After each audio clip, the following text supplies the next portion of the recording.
Martinho Lutero desafiou o Papa, traduziu a Bíblia e deu início a uma revolução religiosa que libertou milhões do domínio de Roma.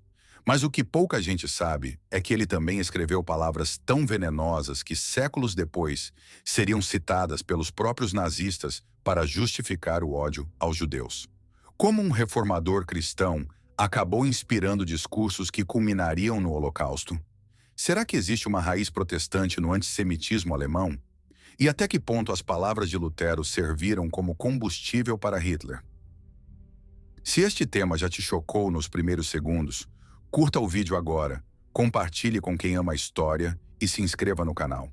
Porque hoje vamos mergulhar num capítulo esquecido e extremamente perigoso da história da humanidade. Muito antes da ascensão do nazismo, os judeus já ocupavam uma posição frágil na sociedade europeia.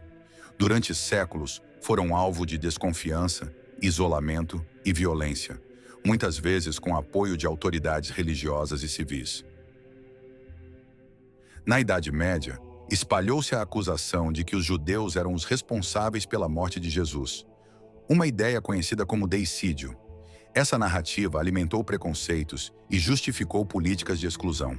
Em muitos territórios, judeus foram proibidos de possuir terras, ocupar cargos públicos ou exercer diversas profissões.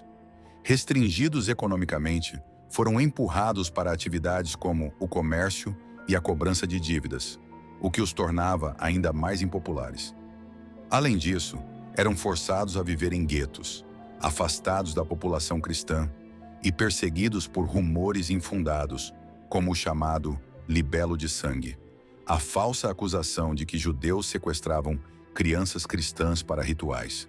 Esse clima de hostilidade criou o terreno fértil para que, mais tarde, ideologias modernas se aproveitassem de um preconceito antigo, mas profundamente enraizado. Martinho Lutero é lembrado como o homem que iniciou a Reforma Protestante, desafiando a autoridade do Papa e defendendo que cada fiel deveria ter acesso direto às Escrituras. Mas sua relação com o povo judeu passou por uma transformação profunda e perturbadora. Em 1523, Lutero publicou o texto Jesus Cristo nasceu judeu. Nele defendia um tratamento mais respeitoso aos judeus, acreditando que, se fossem acolhidos com compaixão, acabariam se convertendo ao cristianismo. Era uma postura pragmática e, para muitos estudiosos, sincera, mas ainda centrada na ideia de conversão. Com o passar dos anos, ao perceber que os judeus continuavam fiéis à sua fé e não abraçavam a nova doutrina protestante, Lutero passou da frustração à hostilidade. Em 1543, escreveu 2 textos que expressam um antijudaísmo violento, sobre os judeus e suas mentiras e do nome inefável e da linhagem de Cristo. A decepção deu lugar ao ressentimento, e das palavras teológicas ele partiu para instruções práticas de perseguição. Esses escritos marcam um ponto de inflexão. Lutero já não buscava conversão, mas punição.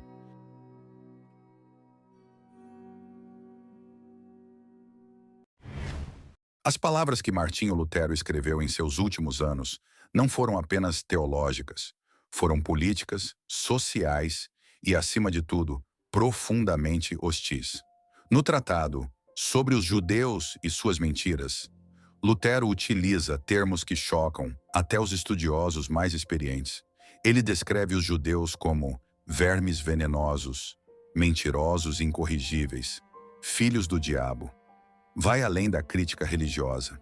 Ele propõe ações concretas: queimar sinagogas, destruir escolas judaicas, proibir rabinos de ensinar, confiscar livros sagrados, proibir o comércio judeu, impor trabalho forçado e, em uma das passagens mais graves, escreve: somos culpados de não matá-los.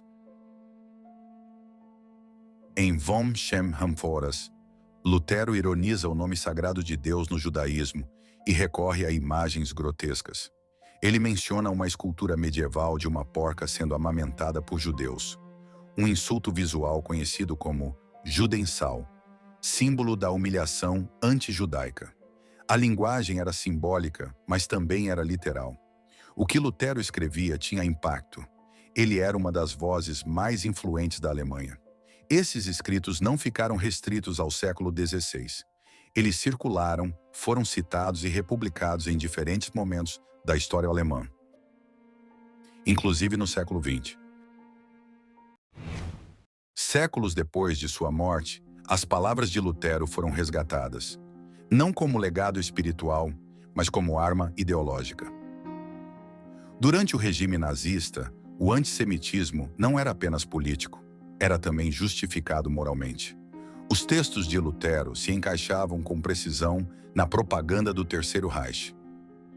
A exposição permanente no Memorial Topografia do Terror, em Berlim, revela como os nazistas incorporaram Lutero à narrativa nacionalista.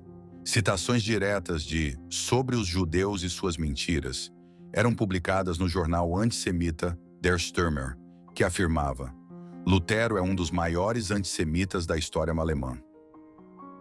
Em 1933, cartazes de propaganda traziam imagens simbólicas. A cruz cristã entrelaçada à cruz suástica, acompanhada da frase Unimos a cruz de Cristo à cruz suástica. Esse símbolo não era apenas decorativo. Ele expressava a tentativa de fundir a identidade cristã alemã ao nacionalsocialismo, apagando os limites entre fé e ideologia. Em novembro de 1938, a Kristallnacht, noite em que centenas de sinagogas foram destruídas, coincidiu com o aniversário de Martinho Lutero. A data foi usada pela propaganda nazista como uma espécie de legitimação histórica. Para muitos naquele tempo, Lutero deixava de ser apenas reformador. Tornava-se um símbolo nacional e suas palavras, uma licença ideológica para perseguir. A conexão entre Lutero e o nazismo levanta uma pergunta inevitável. Ele pode ser responsabilizado por crimes que ocorreram 4 séculos após sua morte? A maioria dos especialistas concorda. Lutero não era um antissemita racial, como Adolf Hitler. Ele não via os judeus como uma ameaça biológica à pureza alemã, ideia central no pensamento nazista. Seu ódio estava ligado à fé. Lutero rejeitava os judeus por não aceitarem Jesus como Messias. Ele era um homem de seu tempo, preso a uma visão teológica exclusivista. Mas isso não diminui o peso de suas palavras. A diferença entre o antijudaísmo religioso e o antissemitismo racial é essencial. No entanto, o problema está na forma como seus escritos foram sistematizados, como se fossem manuais de ação. Lutero não foi nazista, mas seus textos foram utilizados como um alicerce histórico e moral para justificar a perseguição. Na cadeia de eventos que levou ao Holocausto, Lutero não é o ponto de partida, mas também não está ausente. As palavras de Lutero continuaram reverberando, mas não encontraram eco unânime dentro da igreja. Durante o regime nazista, a igreja protestante na Alemanha se dividiu em 2 correntes principais. De um lado estavam os chamados cristãos alemães, um grupo que apoiava o nacionalsocialismo e buscava adaptar a fé cristã à ideologia de Hitler. Para eles, Lutero era um herói nacional, cuja postura contra os judeus legitimava suas ações. Do outro lado, surgiu a Igreja Confessante, que resistiu à tentativa de controle do regime sobre as comunidades religiosas. Entre seus representantes estava Dietrich Bonhoeffer, teólogo que denunciou abertamente a manipulação da fé cristã para fins políticos. Em 1937, Bonhoeffer escreveu: As palavras de Lutero estão por toda parte, mas foram distorcidas em auto-engano. Após o fim da Segunda Guerra, muitas igrejas luteranas reconheceram publicamente a gravidade dos textos de Lutero contra os judeus. Algumas declararam arrependimento e passaram a educar seus fiéis sobre os perigos do antissemitismo, mesmo quando enraizado em figuras históricas respeitadas. O legado de Lutero tornou-se então também um alerta. Mesmo grandes reformadores podem errar, e seus erros, se não confrontados, podem se tornar tragédias nas mãos erradas.